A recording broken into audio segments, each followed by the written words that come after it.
ഗിരി ഇത് കുടിക്ക്. ഏയ് വേണ്ടത്താ, രാവിലെ മുതലൊന്നും കഴിച്ചില്ലല്ലോ, തൽക്കാലം ഇത് കുടിക്ക്. അപ്പോഴേക്കും ഞാൻ കഞ്ഞി ഉണ്ടാക്കാം.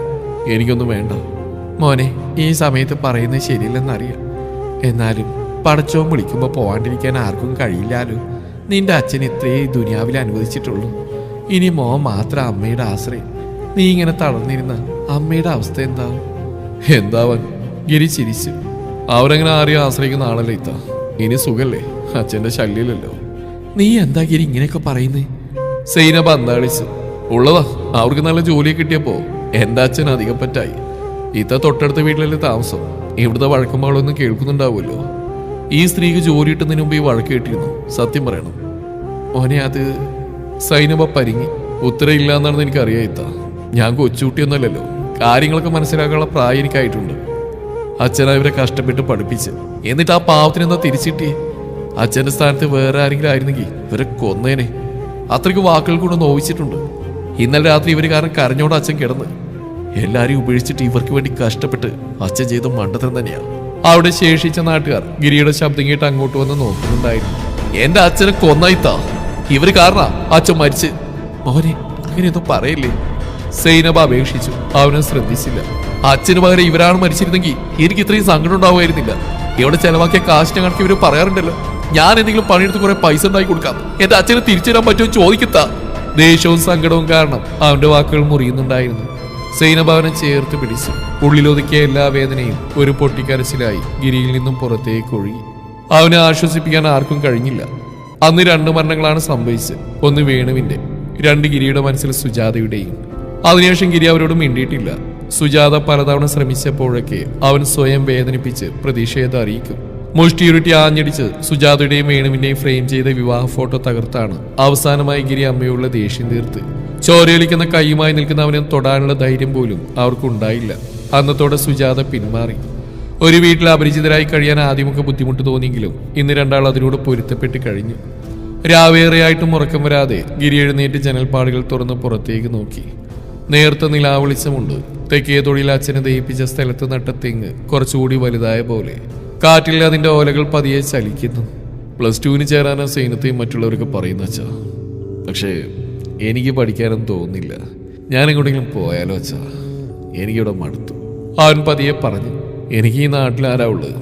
ഇവിടെ ജീവിക്കാൻ യാതൊരു കാരണവുമില്ലല്ലോ. തണുത്ത കാറ്റ് അവനെ തഴുകി. പതിയെ അവൻ ബെഡിലേക്ക് കിടന്ന് കണ്ണുകൾ അടച്ചു. ആ നിമിഷമാണ് അമൃതയുടെ മുഖം മനസ്സിലേക്ക് ഓടിയെത്തിയത്. 1 വർഷമായി ആ പെൺകുട്ടിയെ പരിചയപ്പെട്ടിട്ട്. നല്ലൊരു സൗഹൃദം അവർക്കിടയിലുണ്ട്. വൈകിട്ട് എന്ന് അവൻ അമ്പലത്തിൽ ജോലിക്ക് എത്തുന്ന സമയത്ത് അവൾ അവിടേക്ക് വരും. കുറച്ചു നേരം ഒരുമിച്ചിരുന്ന് സംസാരിക്കും. കുമാരനത് അറിയാമായിരുന്നെങ്കിലും അവള് വിലക്കിയില്ല. പക്ഷെ അഭിഷേക് പലപ്പോഴും വഴക്കിടും. നീ എന്നേടെ അവന്റെ പിന്നാലെ നടക്കുന്നത്? നിനക്ക് പെൺകുട്ടിയോടൊപ്പം കളിക്കാൻ പോയ പോരെ? ഏട്ടൻ അതിനെന്താ പ്രശ്നം?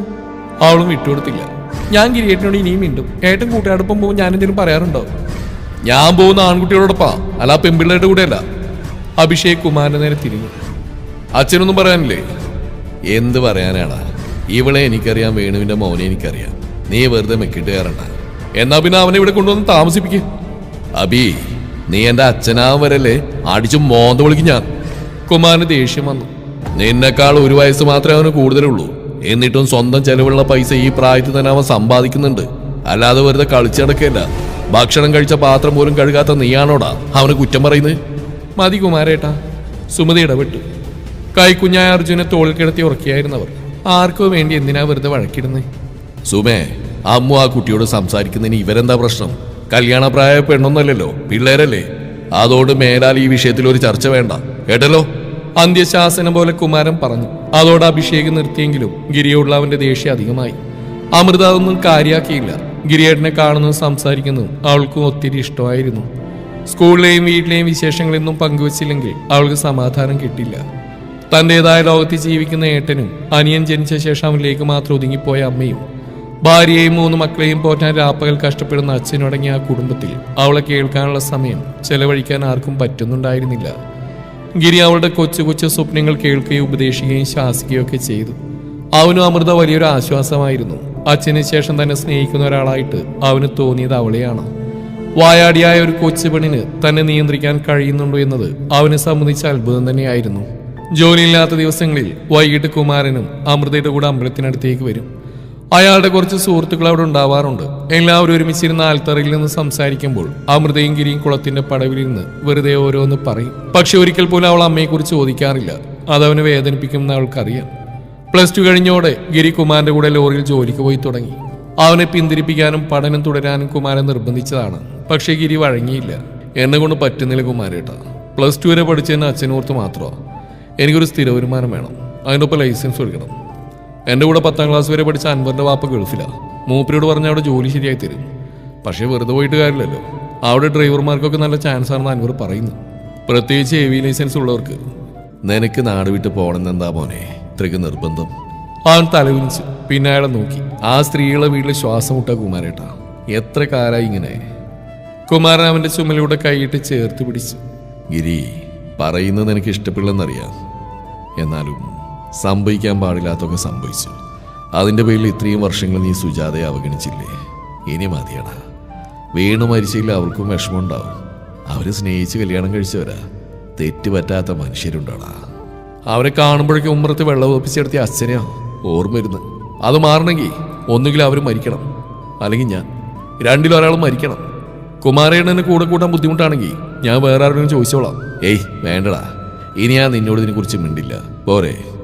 അവൻ സന്തോഷത്തോടെ തലയാട്ടി. അടുത്ത ദിവസം മുതൽ കുമാരന്റെ ലോറിയിൽ അവൻ കിളിയായി പോയി തുടങ്ങി. ചെങ്കലിലായിരുന്നു മിക്കവാറും ലോഡ്, പിന്നെ മണലും. വൈകുന്നേരങ്ങളിൽ നാട്ടിലേക്ക് തിരിച്ചു വരുമ്പോൾ കുമാരൻ അവനെ കുറച്ചായി ഡ്രൈവിംഗ് പഠിപ്പിച്ചു.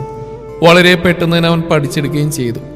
18 തികഞ്ഞപ്പോൾ ലൈറ്റ് ലൈസൻസും അതിനുശേഷം ഹെവി അവൻ എടുത്തു. താൻ ആഗ്രഹിച്ച് നേടുന്നതിന് വേണ്ടിയുള്ള അവന്റെ പരിശ്രമം പലപ്പോഴും കുമാരനെ അമ്പരപ്പിച്ചു. ഗൾഫിൽ പോകുന്നവരെ തന്റെ കൂട്ടുകാരന്റെ ലോറിയിൽ ഡ്രൈവറായി അയാൾ ജോലി വാങ്ങിക്കൊടുത്തു. ആ സമയത്ത് അമൃതയുമായുള്ള കൂടിക്കാഴ്ചകൾ കുറവായിരുന്നു. എങ്കിലും ആഴ്ചയിൽ ഒരു ദിവസമെങ്കിലും ഗിരി അതിനുള്ള അവസരം ഉണ്ടാക്കിയെടുക്കും.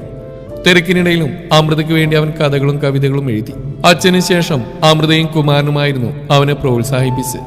അവൻ എഴുതി ചിട്ടപ്പെടുത്തിയ പാട്ടുകൾ സ്കൂളിൽ അവതരിപ്പിച്ച അമൃത പലതവണ കയ്യടി നേടി. ഗൾഫിലേക്ക് പോകാനുള്ള ഗിരിയുടെ ആഗ്രഹം പലതവണ ഓരോ കാരണങ്ങൾ കൊണ്ട് മുടങ്ങിയപ്പോൾ അവനൊരു നാഷണൽ പെർമിറ്റ് ലോറിയിൽ ഡ്രൈവറായി ജോലി തുടങ്ങി. അതോടെ തിരക്കുകളും വർദ്ധിച്ചു. ഗിരിയണ്ണ ഇപ്പം എന്നോട് മിണ്ടാൻ പോലും സമയമില്ല. ഒരു സായാഹ്നത്തിൽ അമ്പലത്തിലെ ചെമ്പച്ചോട്ടിൽ വെച്ച് അമൃത പരിഭവത്തോട് അവനോട് പറഞ്ഞു. അച്ഛൻ്റെ ഫോണിൽ നിന്ന് ഞാൻ എത്ര തവണ വിളിച്ചു, ഒന്നും എടുക്കാൻ പോലും തോന്നിയില്ലല്ലോ. ഞാൻ ഗോവയിലേക്ക് ലോഡ് കൊണ്ട് പോയതാമോ, തിരക്കിനിടയിൽ എടുക്കാൻ പറ്റിയില്ല, നീ ക്ഷമിക്കുക. അവൻ അനുനയിപ്പിക്കാൻ ശ്രമിച്ചു. വേണ്ട, എനിക്കറിയാം എന്നോട് പണ്ടത്തെ പോലെ സ്നേഹമൊന്നുമില്ല. ഇപ്പൊ കുറെ പുതിയ കൂട്ടുകാരെ കിട്ടിയിട്ടുണ്ടല്ലോ. അവൾ മാറത്ത് കൈകൾ കെട്ടി മുഖം വീർപ്പിച്ച് നിന്നു. ഗിരി അവളെ ഇമസിമാതെ നോക്കി. പണ്ടത്തെ 5ാം ക്ലാസ്സുകാരിയല്ലേ ഇന്ന് അമൃത. 17 കഴിഞ്ഞ സുന്ദരിയായ ഒരു പെൺകുട്ടി. ആടെ ആഭരണങ്ങളും സമയങ്ങളൊന്നും ഇല്ലാതെ തന്നെ ഒരു ദേവിയെ പോലെ തോന്നിക്കുന്ന പെണ്ണ്. വിടർന്ന വലിയ കണ്ണുകളും ഒറ്റക്കവിളിലെ നുണക്കുഴിയും ചുണ്ടിന് താഴെയുള്ള കാക്കാപ്പുള്ളിയും ആ സൗന്ദര്യത്തിന് മാറ്റു കൂട്ടുന്നു. നെറ്റിയിലേക്ക് വീണ് കിടന്ന മുടിഴകൾ ഒതുക്കി വെക്കാൻ ഉള്ളം കൊതിച്ചെങ്കിലും ഗിരി അതടക്കി. പാടില്ല. അമ്മു, അവൻ പതിയെ വിളിച്ചു. ഉത്തരമില്ല. അമ്മൂസേ? എന്താ? ഇച്ചിരി ദേഷ്യത്തോടെയാണ് ചോദ്യം. സോറി. എന്തിനായിരുന്നു ഫോൺ ചെയ്ത്? അറിഞ്ഞിട്ട് എന്തിനാ? സോറി പറഞ്ഞില്ലേ, അതുവിട്, നീ കാര്യം പറ. ഞാനിപ്പോൾ എത്രയിലാണ് പഠിക്കുന്ന ഗിരിയേട്ടനെ അറിയോ? അന്ന് ചോദ്യമാടി. +2 കഴിഞ്ഞ് റിസൾട്ടും വന്നു. ഫസ്റ്റ് ക്ലാസ്സിൽ നീ ലഡു വാങ്ങിച്ചെന്നല്ലോ. ഭാഗ്യം, മറന്നില്ലല്ലോ. ഇനി അടുത്ത് ഏത് കോഴ്സാണ് ചെയ്യണമെന്ന് ചോദിക്കാനാണ് വിളിച്ച്. അത് ഞാനാണോ തീരുമാനിക്കേണ്ടത്? അമൃത ദേഷ്യത്തോടെ അവനെ നോക്കി. അല്ല, എൻ്റെ തെറ്റാ, വിട്ടേക്ക്, ഞാൻ പോട്ടെ. അവൾ തിരിഞ്ഞടന്നു. ഹാ, വേണമെങ്കിലേ അമ്മു. എന്ത് പറ്റിയിട്ട് നിനക്ക്? ഒന്നുമില്ല. ഹാ, പറവണ്ണേ. അവൾ ഗിരിയുടെ അടുത്തേക്ക് വന്നു. പഠിച്ചിട്ട് തലയിൽ കയറായിട്ടും ഗിരിയേട്ടൻ പറഞ്ഞിട്ടല്ലേ ഞാൻ +2 സയൻസ് ഗ്രൂപ്പ് എടുത്ത്. അന്ന് വേറെ എന്തൊക്കെയോ ഡയലോഗ് അടിക്കുന്നുണ്ടായിരുന്നല്ലോ. അമ്മു മോളെ, ഞാൻ തോറ്റവനാ, നീ എനിക്ക് വേണ്ടി ജയിച്ച് കാണിക്കണം. നിന്റെ അച്ഛനും എനിക്ക് നിന്നെക്കുറിച്ച് ഒത്തിരി പ്രതീക്ഷയുണ്ടെന്നൊക്കെ. ആ, അത് സത്യോ. അച്ഛൻ പോലും എൻ്റെ ഇഷ്ടത്തിന് വിട്ടതാ. നിങ്ങൾക്ക് വേണ്ടി ഞാൻ പഠിച്ച് പാസ്സായി. അതിന് നിങ്ങൾ തന്ന സമ്മാനം ഈ വാച്ച്. അവൾ ഇടത് കൈ ഉയർത്തി കാട്ടി. ഇപ്പൊ നിന്റെ പ്രശ്നം എന്താ അമ്മു? ഇനി എന്ത് ചെയ്യണം അത് പറ. ഓ, എൻട്രൻസ് എക്സാം എഴുതുന്നോ? അത് വേണ്ട, എന്നെ കൊണ്ട് കൂട്ടിയാൽ കൂടില്ല. അമൃത കണ്ണിറുക്കി ചിരിച്ചു. തുമ്പിയെ കൊണ്ട് കല്ലടിപ്പിക്കാൻ നോക്കല്ലേ ഗിരിയേട്ടാ. പെട്ടെന്ന് പഠിച്ച് ജോലി കിട്ടുന്ന വല്ലതും പറ. അതിപ്പോ ഞാനെന്താടി പറയാ? ഗിരി താടി ഒറിഞ്ഞുകൊണ്ട് ആലോചിച്ചു. നിനക്ക് എന്താവൻ ആഗ്രഹം? ഗിരിയേട്ടൻ്റെ ഇഷ്ടം. ഇത്തവണ ഗിരിക്ക് ദേഷ്യം വന്നു. എന്ത് ചോദിച്ചാലും എൻ്റെ ഇഷ്ടം. അപ്പൊ നിനക്ക് സ്വന്തമായിട്ട് തീരുമാനങ്ങളൊന്നുമില്ലേ? അമൃത മിണ്ടിയില്ല. പക്ഷെ ആ കണ്ണുകൾ നിറഞ്ഞു. അമ്മു, ഞാൻ സങ്കടപ്പെടുത്താൻ വേണ്ടി പറഞ്ഞല്ല. എല്ലാം ഗിരിയേട്ടനോട് ചോദിച്ചെന്ന് ശീലായിപ്പോയി, അതാ. നിഷ്കളങ്കമായ അവളുടെ വാക്കുകൾ കേട്ടപ്പോൾ ഗിരിക്ക് ഇടനെഞ്ചിലൊരു നോവ് പടർന്നു. ഇതിനു മാത്രം എന്ത് ബന്ധമാണ് തങ്ങൾക്കിടയിൽ എന്ന് അവൻ അറിയില്ലായിരുന്നു. ഇത്രയും വർഷങ്ങളായി തന്നോട് ചോദിക്കാതെ അവളൊന്നും ചെയ്യാറില്ല.